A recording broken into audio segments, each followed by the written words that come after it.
Halo, selamat sore kawan-kawan, sahabat-sahabat.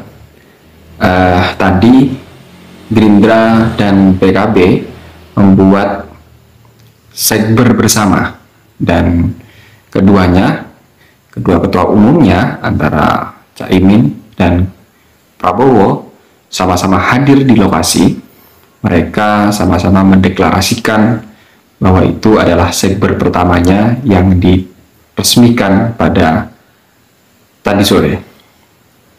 Lantas apakah kedua pasangan calon ini, kedua ketua umum ini maksudnya, apakah akan resmi berpasangan dan kemudian mendaftar sebagai capres dan cawapres? Mari kita lihat ke depannya bagaimana. Jumpa lagi dengan saya, Robin Fahmi, di channel Analisa Politik. Teman-teman, kita tahu bahwa ketika pemilu 2019, Prabowo itu kalah di Jawa Timur, juga kalah di Jawa Tengah. Sementara kalau kita melihat basis dari PKB Jawa Timur, nah ini seharusnya menjadi keuntungan bagi Prabowo seandainya Prabowo bergandengan dengan Caimin.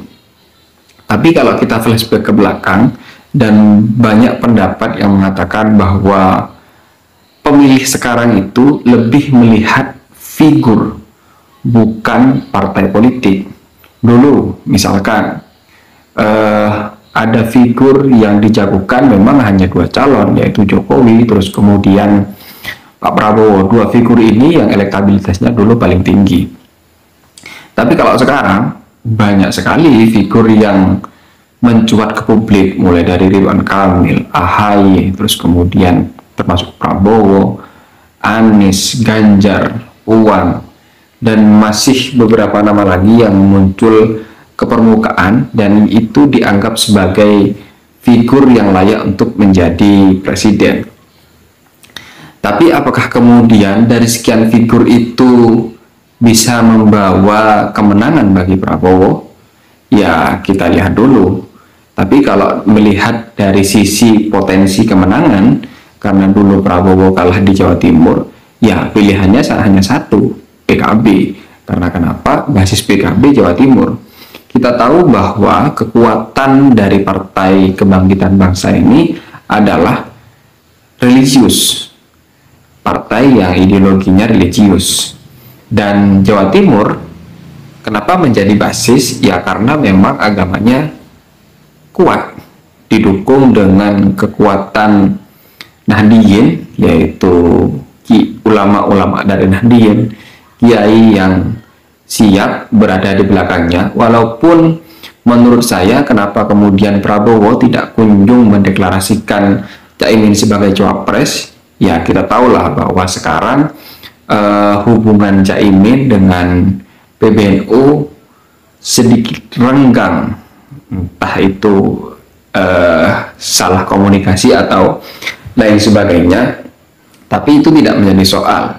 Hubungan di atas. Sementara kalau kita lihat bahwa ketua PBNU tidak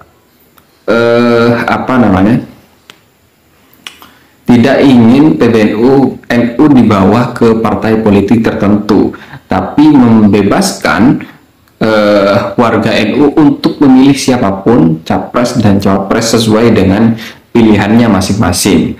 Lah, ini yang menjadi keuntungan bagi PKB, dan seharusnya Prabowo dapat melihat itu. Karena kenapa? Di grassroots warga NU tetap yang menjadi partai untuk beraktualisasi dan yang memiliki hubungan dekat dengan NU tetap menganggap bahwa PKB adalah partai yang lahir dari NU. Kenapa kemudian saya menilai PKB bakalan tetap kuat di Jawa Timur? Maka kemudian rugi kalau Prabowo masih menghitung bahwa ada calon lain yang bisa mendampinginya yang terbaik selain Caimin atau Muhaimin Iskandar.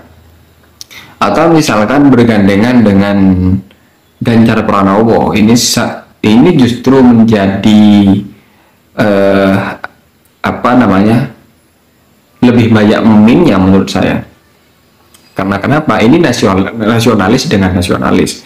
Kalau kemudian nanti PKB misalkan dia berkoalisi dengan KIB, bukan KIB, koalisi perubahan yang diusung oleh Nasdem, yang dicetus oleh Nasdem, maka sudah terlihat jelas Prabowo bakalan kalah lagi di Jawa Timur. Kita tahu bahwa Nasdem yang mengusung dengan Anies, ya sudah terlihat jelas Anies backgroundnya sebagai orang yang religius, apalagi ketika kemarin dia menang di Pilkada DKI.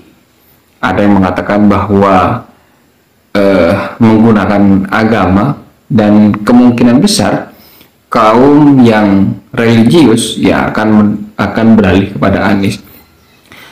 Flashback ke belakang lagi, dulu Prabowo ketika bergandengan dengan Megawati, dan ini dua background yang mewakili kaum nasionalis, dan ternyata kalah, tidak menang. Ini seharusnya menjadi pelajaran berharga bagi Prabowo untuk lebih teliti memilih cawapresnya. Saya rasa dengan deklarasi yang dilakukan oleh Prabowo dan Caimin tadi, ya ini memperlihatkan bahwa hubungan kedua ketua umum ini sudah semakin erat, dan ya tidak menutup kemungkinan ini sudah 70% lah, ada satu langkah yang sudah melangkah untuk lebih ke jenjang lebih serius, ya paling tidak ya deklarasi Prabowo Muhaimin Iskandar.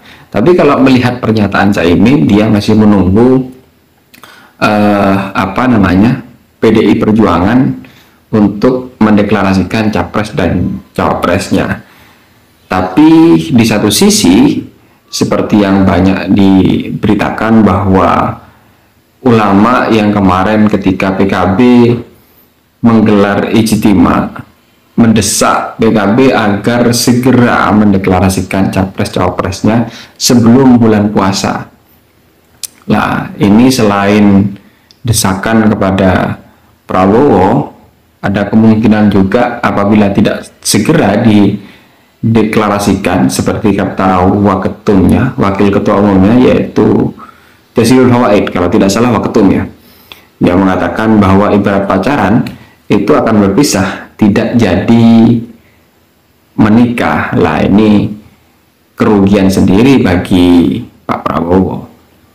Ya, lantas bagaimana menurut teman-teman? Kira-kira kalau kemudian dua pasangan calon ini resmi menjadi capres-capres, potensi kemenangannya berapa persen? Ya, tentunya kita melihat dulu siapa saja lawannya. Sekian dari saya. Assalamualaikum warahmatullahi wabarakatuh.